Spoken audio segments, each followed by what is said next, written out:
दोस्तों क्या हो अगर कोई सैनिक जंग में बिना हथियार के चला जाए और वहां से 75 लोगों को जिंदा बचाकर भी लाए लेकिन बिना एक भी गोली चलाए, क्या ऐसा मुमकिन है? तो कहानी शुरू होती है अमेरिका के एक छोटे से गांव वर्जीनिया से, जहां पे हम डॉस और उसके पूरे परिवार को देखते हैं। उसकी फैमिली बैकग्राउंड आर्मी से जुड़ा हुआ है। उसके डैड ने वर्ल्ड वॉर 1 में लड़ाई करी थी, लेकिन उस दिन के बाद वो नहीं चाहते कि उनके परिवार का कोई भी सदस्य जंग में जाए, क्योंकि उस लड़ाई ने उनके 3 सबसे अजीज दोस्त उनसे छीन लिए थे। जिसके बाद उन्होंने शराब पीना शुरू कर दी।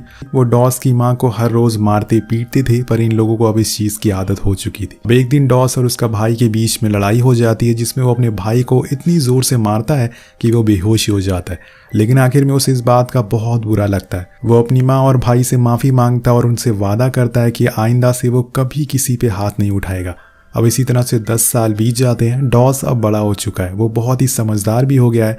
उसे ईश्वर पर बहुत यकीन, यही वजह है कि वो हर शनिवार के दिन कोई भी काम नहीं करता, बस बाइबल पढ़ता है। और उसका ये मानना है कि अगर किसी को भी चोट पहुंचाओगे तो ऊपर वाला तुम्हें उसका हिसाब एक ना एक दिन जरूर देगा। अब एक दिन डॉस चर्च की सफाई कर रहा होता है, जहाँ पे उसकी मॉम सिंगिंग करती कि तभी उसके दोस्त का बाहर एक्सीडेंट हो जाता है। वो फौरन उसे लेके हॉस्पिटल जाता है, जहाँ पे वो चारों तरफ अपनी नजर घुमाता है तो सारे लोग बस तकलीफ में दिखते हैं। उसे ये देखकर बहुत ही बुरा लगता है। लेकिन इसी दौरान उसकी नज़र एक और शख्स पर जाती है, स्टेला, एक खूबसूरत नर्स। अब उसे देखते ही डॉस खुद को कसम दे देता है कि अब शादी तो मेरी इसी से होगी। वो उसे अपना खून डोनेट करने जाता है और दोनों एक दूसरे का नाम पूछते हैं। नेक्स्ट डे वो फिर से हॉस्पिटल पहुंच जाता है ब्लड देने के लिए। तो उसे देखकर स्टेला कहती है कि 2 दिन लगातार हम खून नहीं ले सकते। लेकिन दोस्तों यहाँ पर डॉस उसे अपना खून वापस मांगता है। वो कहती है कि ऐसा नहीं होता है। तो यहाँ पर डॉस अपनी वही रात भर याद करी हुई लाइन उसके सामने बोलता है कि जब से तुमने मेरे अंदर नीडल इंजेक्ट करी है मेरी हार्ट बीट बहुत तेज हो गई है। अब फिर क्या था दोस्तों, स्टेला स्माइल कर देती है, जिसके बाद शुरू हो जाती है इन दोनों की लव स्टोरी। उस दिन के बाद वो दोनों एक दूसरे से डेली मिलना चालू कर देते हैं। अब कुछ समय बाद खबर आती है कि वर्ल्ड वॉर 2 शुरू हो गया है। जापान ने अमेरिका पर हमला कर दिया है और अब सरकार चाहती है कि जितने भी लोग हैं वो सेना में भर्ती हो जाए। अब एक दिन डॉस का भाई आर्मी यूनिफॉर्म में सबके सामने आता है। उसे ऐसा देखकर उसके डैड उस पर बहुत गुस्सा होते हैं, क्योंकि वो अपने बेटे को नहीं खोना चाहते थे। लेकिन तभी डॉस भी कहता है कि मैं भी आर्मी में जाना चाहता हूँ, हमें अपने देश को बचाना होगा। मैं वहां जाकर किसी को मारूंगा नहीं, बल्कि एक मेडिक के तौर पर जाऊंगा। अब ये सुनकर उसके डैड कहते हैं कि मैंने जंग में बहुत से अपनों को खोया है, अब मैं तुम दोनों को खोना नहीं चाहता हूँ। लेकिन दोनों ने ठान लिया था कि अब वो जाएंगे और उसके डैड भी के सामने हार मान जाते हैं। एक दिन डॉस स्टेला से मिलता है और उसे बताता है कि मैं कुछ दिनों बाद तुमसे मिलूंगा, क्योंकि मैं आर्मी में जा रहा हूँ। अब ये सुनकर स्टेला गुस्सा हो जाती है, क्योंकि जंग के अंजाम उसे पता थे। लेकिन यहाँ डॉस उसे वादा करता है कि मैं जैसे ही वापस आऊंगा हम शादी कर लेंगे। अब कुछ दिनों बाद डॉस के जाने का समय आ जाता है। उसके गांव से बहुत से लड़के जा रहे थे, जिनमें वो भी था। अब स्टेला उसे जाते हुए उसे एक छोटी सी बाइबल देती है, जिसके अंदर उसकी एक फोटो भी थी, और उसे अलविदा करके चला जाता है। पर डॉस को पहले प्रैक्टिस करने के लिए कैंप जाना होगा, जिसके बाद उसे बॉर्डर पर भेजा जाएगा।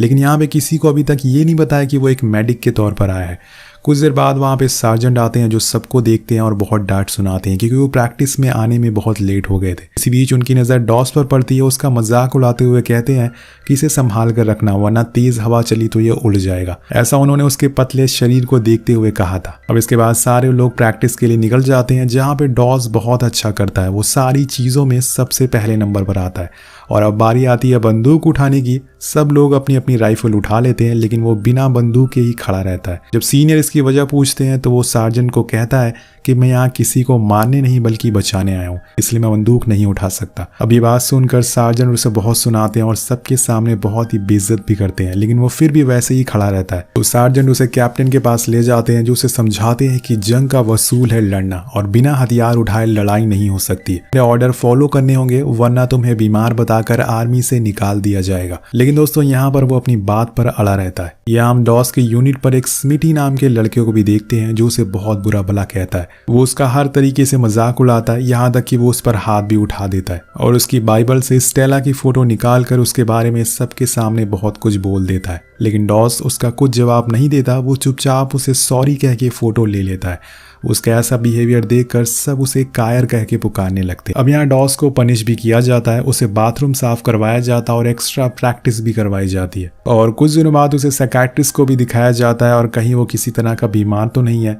वो डॉक्टर से कहता है कि उसका गॉड परमिशन नहीं देता कि वो किसी की जान ले। कुछ देर बाद उसकी रिपोर्ट कैप्टन को दी जाती है, तो वो उसे यहाँ से बाहर निकालने का ऑर्डर दे देते हैं। वहीं दूसरी तरफ जब ये बात सार्जेंट सार्जेंट को पता चलती है कि डॉस ने अभी भी इनकार कर दिया है बंदूक को उठाने से, तो उनकी पूरी यूनिट को 20 मील भागने की सजा देते हैं और सिर्फ डॉस की गलती की वजह से उसकी यूनिट को ये सजा मिली थी। अब उसकी यूनिट के कुछ लोग उसी रात के अंधेरे में उसे बहुत मारते हैं और उसे आत्मरा हालत में छोड़कर चले जाते हैं। अब नेक्स्ट डे जब वो नहाकर वापस आता है तो कैंप में सार्जेंट आकर उसे कहते हैं कि डॉस अब बस करो, तुम्हें अब घर चले जाना चाहिए। कब तक यहाँ ऐसे ही मार खाते रहोगे? लोग तुम्हारी कमजोरी का फायदा उठाते रहेंगे, तुम क्विट कर दो, मैं खुद तुम्हें घर छोड़ने जाऊंगा। और वो उसे ये भी पूछते हैं कि तुम्हें किसने मारा है, तो वो कहता है कि सार्जेंट मैंने कब कहा कि मैंने मार खाई है, मैं तो वो रात में सोते टाइम गिर गया था और मुझे किसी ने नहीं मारा है। तो वो उन लोगों के नाम नहीं बताता, जिसे देखकर उसकी यूनिट के सारे लोग शॉक रह जाते हैं। अब धीरे धीरे समय बीतने लगता है और डॉस की ट्रेनिंग कंप्लीट हो चुकी थी। पूरा यूनिट अब वॉर जोन में जाने वाला है, पर जंग में जाने से पहले डॉस ने स्टेला से वादा किया था कि वो शादी करने जरूर आएगा। अब सभी को अलाउ कर दिया जाता है घर जाने के लिए, लेकिन सीनियर डॉस को फिर से रोक लेते हैं और कहते हैं कि जब तक तुम बंदूक नहीं उठाओगे तुम्हारी ट्रेनिंग पूरी नहीं होगी और तुम घर नहीं जा सकते। इधर स्टेला दोस्तों चर्च में उसका इंतजार कर रही है, लेकिन डॉस को जाने नहीं दिया जाता। सीनियर कहते हैं कि मेरे सामने एक बार बंदूक उठाओ, लेकिन डॉस आज भी मना कर देता है, जिससे वो ऑफिसर बहुत ही गुस्सा होते हैं और उसे कोर्ट मार्शल का ऑर्डर दे देते हैं। यानी कि कुछ दिनों तक अब वो जेल में रहेगा, यहाँ तक कि उसका परमिट भी कैंसिल कर दिया जाता है, जिससे डॉस पूरी तरह से टूट जाता है। उसकी यूनिट के सार्जेंट उसे समझाते हैं, लेकिन उसे कसम खाई है कि वो बंदूक को हाथ नहीं लगाएगा। अब सीन शिफ्ट होता है और हमें स्टेला को उसके साथ देखते हैं उसके रूम में। वो डॉस से मिलने आई थी, पर उसकी ऐसी हालत देखकर वो वापस चलने को कहती है और उसे बहुत समझाती है कि तुम बस एक बंदूक उठा लो, वरना तुम्हें जेल में डाल दिया जाएगा। लेकिन दोस्तों यहाँ भी वो अपनी बात पर अड़ा रहता है। वहां से बाहर आने पर स्टेला सारी बातें डॉस के मॉम डैड को बताती है, जिससे वो लोग बहुत ही दुखी हो जाते हैं। और अब फाइनली वो दिन आ जाता है जब डॉस का कोर्ट मार्शल होने वाला है। वहां पे उसके यूनिट के कुछ लोग भी थे। सीनियर ऑफिसर उसे कहते हैं कि तुम्हारी ये जिद तुम्हें शायद यहाँ से बाहर निकाल सकती है, तुम्हें कुछ कहना है? तो डॉस बहुत ही धीमी आवाज में बोलता है कि मुझे बस अपनी कंट्री को सर्व करना है। मेरे डैड ने ऐसा किया था, मेरे भाई ने ऐसा किया और अब मैं ऐसा करना चाहता हूँ,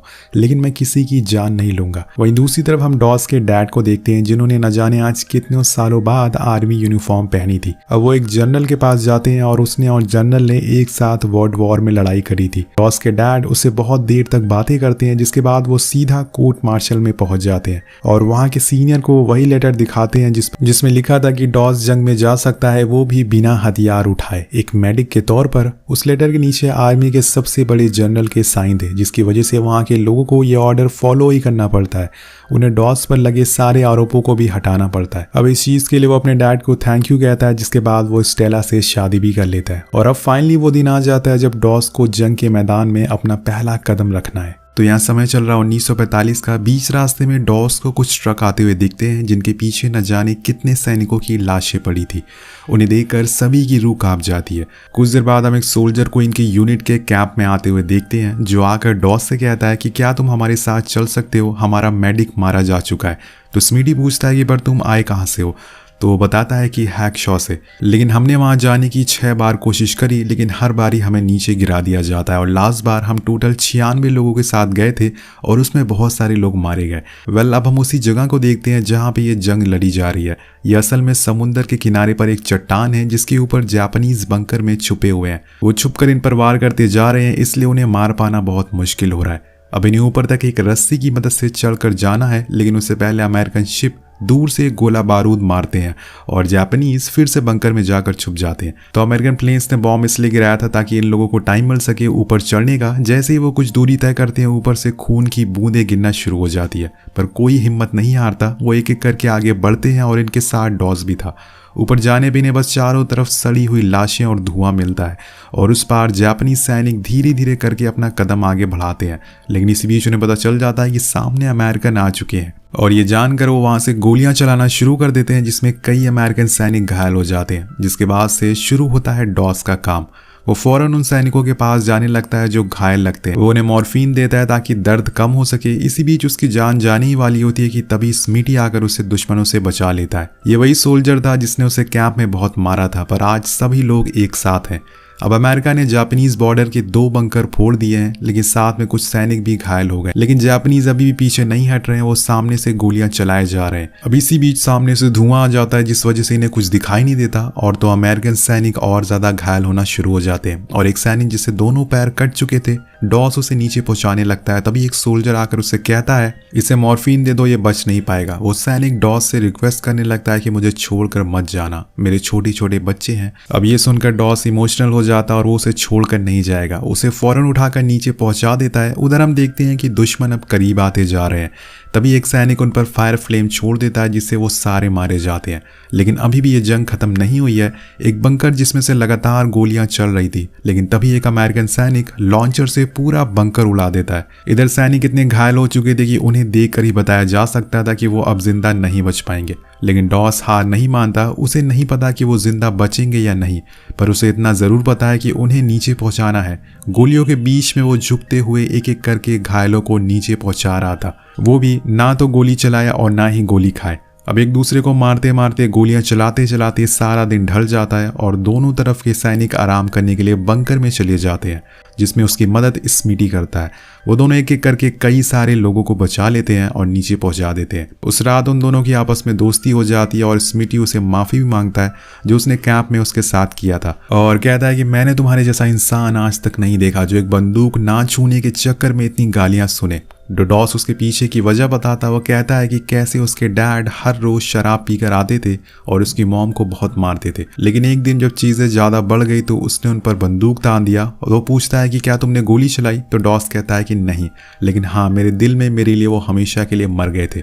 उस दिन के बाद मैंने गॉड से प्रॉमिस कर लिया कि अब कभी बंदूक को हाथ नहीं लगाऊंगा। और वो ये सब बता ही रहा होता है कि तभी वहां पर कुछ जापानीज आकर उन पर हमला कर देते हैं और उन्हें मार देते हैं। लेकिन तभी डॉस की आंख खुल जाती है और ये असल में एक भयानक सपना था, पर क्या ऐसा हकीकत में होगा वेल ये तो हमें आगे पता चलेगा। अब सूरज निकल आता है, जिसके साथ साथ जापानीज सोल्जर भी अपने बंकर से बाहर आ चुके हैं, लेकिन इस बारी उनकी तादाद 2 गुना है। वो कुछ ही देर में अमेरिकन पे भारी पड़ने लगते हैं और धीरे धीरे करके उनके करीब आते जा रहे थे, जिससे इनके पास अब नीचे जाने के अलावा कोई भी चारा नहीं बचता। वो फौरन स्ट्राइक करने को कहते हैं, जिसके कुछ देर बाद प्लेन्स आकर बारूद फेंकने लगते हैं। लेकिन इसमें बहुत सारे अमेरिकन सोल्जर भी जख्मी होते हैं। जो बचे थे वो सारे रस्सी से नीचे जाने लगते हैं, लेकिन इसी बीच स्मिटी को गोली लग जाती है। दोस्तों अब आता है इस पूरी कहानी का सबसे इमोशनल सीन। डॉस स्मिटी को मॉर्फिन देता है, पर उसकी आंखें बंद होती जा रही थी। अब डॉस अपने पतले से शरीर के बहादुर कंधों पे स्मिटी का वजन उठाता है और उन गोलियों के बीच से भागता हुआ निकल आता है। लेकिन तभी वो देखता है कि स्मिटी अब नहीं रहा, वो जा चुका है। उसकी खुली हुई आंखों को देखकर डॉस पूरी तरह से टूट जाता है और सभी सैनिक नीचे जा रहे थे, लेकिन वो वहीं बैठा रहता है स्मिटी के पास ही। और तभी धुएं के उस पार से एक आवाज आती है कि मेडिक मेरी मदद करो। अब डॉस ने ठान लिया था कि जब तक वो जिंदा है हर एक सैनिक को बचा कर रहेगा, चाहे कुछ भी हो जाए। और इसी जोश के साथ वो फिर से अपना हेलमेट पहनता और निकल जाता है उसकी मदद करने। वहां पहुंचने पे उसे कई घायल मिलते हैं। वो उन्हें लेकर रिच के करीब आता है। अब सब लोग जा चुके थे, वो किसकी मदद से उसे नीचे ले जाए।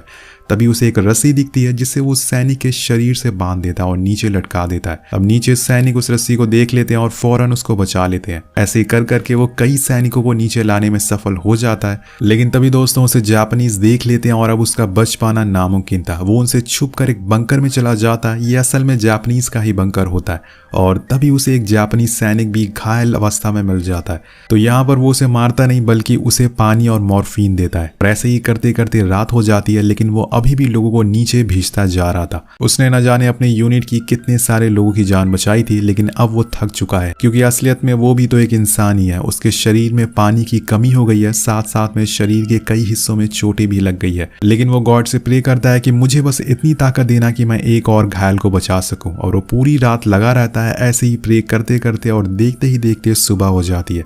लेकिन वो रुकता नहीं और उसे वहां पे सार्जेंट और एक और सोल्जर भी मिल जाते हैं जो कि घायल थे। डॉस पहले तो उस सैनिक को कंधों पर उठाकर डिश से नीचे लटका देता है। इसके बाद वो फिर सार्जेंट के पास जाता है। वहीं नीचे कैंप में सब लोग हैरान थे कि आखिर इतने सैनिक आ कहां से रहे। उन्हें यही लग रहा था कि सारे लोग मर चुके हैं। लेकिन जब ये बात एक सैनिक कैप्टन को बताता है कि वो डॉस है जिसने पूरी रात बस घायलों को नीचे पहुंचाया है, तो उनके तो होश ही उड़ जाते हैं। जिसे वो कायर समझ रहे थे, वो अकेला खड़ा था लड़ने के लिए। सीन शिफ्ट होता ऊपर। अब जहां बचाने की बारी थी सार्जेंट की, लेकिन डॉस इस बार बंदूक को हाथ लगा लेता है। गोली चलाने के लिए नहीं बल्कि एक जान बचाने के लिए। वो सार्जेंट को एक कपड़े पर बैठा देता है और उन्हें घसीटता हुआ रिच के पास लेके आता है। पीछे से सार्जेंट उसे कवर दे रहे थे, वो फौरन ही उन्हें नीचे लटका देता है, पर वो खुद नहीं आ पाता क्योंकि बीच रास्ते में उसे एक और घायल मिल जाता है जिसे लेके वो आखिरकार नीचे आ ही जाता है। उसके पीछे जापानी सैनिक भी पड़े हुए थे, लेकिन यहाँ उसकी मदद करते हैं अमेरिकन सोल्जर। वो जैसे ही नीचे आते हैं सभी अमेरिकन सोल्जर उन्हें मार डालते हैं। अब डॉस की बहादुरी को देखकर सब लोग हैरान थे। उसने 75 जवानों की, उसने 75 सोल्जर की जान बचाई थी। ये कोई आम बात नहीं है। वो अब इस यूनिट का हीरो बन गया था। सारे लोग उसे इज्जत से हॉस्पिटल लेकर जाते हैं जहाँ पे उसका इलाज होता है। अब सीन शिफ्ट होता है नेक्स्ट सैटरडे। आज के दिन वो कोई काम नहीं करता है क्योंकि आज उसका प्रे का दिन है। अब कैप्टन उसके पास आते हैं और कहते हैं कि मुझे नहीं पता था कि तुम्हारे अंदर एक बहादुर सिपाही छुपा हुआ है, और बोलते हैं कि तुम्हारे बिना कोई भी ऊपर जाने को राजी नहीं है। तुम चाहे जितना भी समय ले लो, हम तुम्हारा इंतजार करेंगे। अगले सीन में हमें दिखाया जाता है कि डॉस प्रे कर रहा है और उसके यूनिट वाले उसके पीछे खड़े उसका इंतजार कर रहे हैं। कुछ ही देर बाद वो लोग ऊपर जाते हैं, लेकिन कुछ ही दूरी से सामने से एक बॉम्ब आता है जिसे डॉस देख लेता है। अब वो अपने सैनिकों की बचाने के चक्कर में बहुत ही बुरी तरह से घायल हो जाता है। उसे फौरन नीचे ले जाया जाता है, पर आखिरी सांस में डॉस कहता है कि मेरी बाइबल कहाँ है। असल में उसकी बाइबल दूर वहीं गिर गई थी। अब एक सैनिक कहता है कि आपको नीचे नई बाइबल मिल जाएगी, पर उसे वही चाहिए थी। तो वो सैनिक गोलियों के बीच में न जाने कहां से पार करके उस बाइबल को लाकर उसे वापस देता है। अब डॉस उसे सीने से लगा लेता और उस दिन जंग का आखिरी दिन था जिसके बाद अमेरिका ने जंग जीत ली। अब दोस्तों ये पूरी कहानी एक सच्ची घटना पर आधारित थी। डॉस ने 75 सैनिकों की जान बचाई थी और उसे अमेरिका का सबसे हाईएस्ट ऑफ करेज से अवार्ड से सम्मानित किया गया था। डॉस ने हमेशा कहा है कि असली हीरोज वही हैं जो अपने देश के लिए लड़ते हैं। डॉस ने 87 साल की उम्र में इस दुनिया को अलविदा कह दिया था और इसी के साथ ये कहानी यही खत्म हो जाती है। आपको ये कहानी कैसे लगी नीचे कमेंट करके जरूर बताएगा। मिलते हैं आपसे अगली वीडियो में। Thank you so much watching. Peace out.